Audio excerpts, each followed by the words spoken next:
هو من يبتدئ الخلق، وهم من يخلقون الخاتمات. هو يعفو عن خطايانا، وهم لا يغفرون الحسنات. هو يعطينا الحياة دون إذلال، وهم إن فاتنا القتل يمنون علينا بالوفاة. شرط أن يكتب عزرائيل إقرارا بقبض الروح بالشكل الذي يشفي غليل السلطات.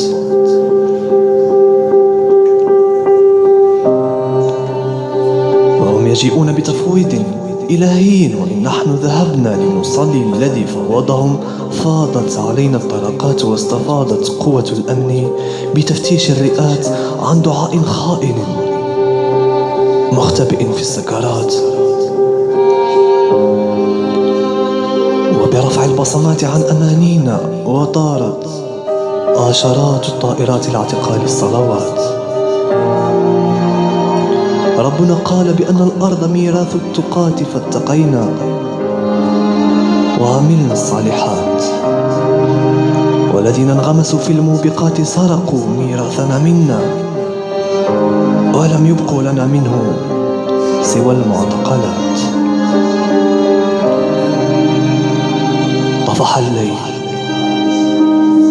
وماذا غير نور الفجر بعد الظلمات؟ حين يأتي فجرنا عما قريب يا طغاة.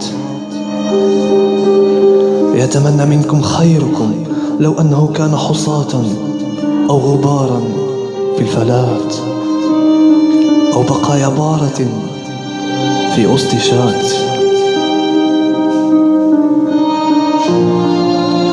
هيئوا كشف أمانيكم من الآن،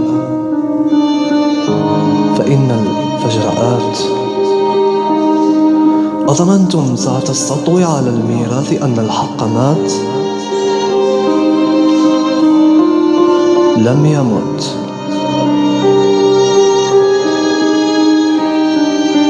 بل هو آت.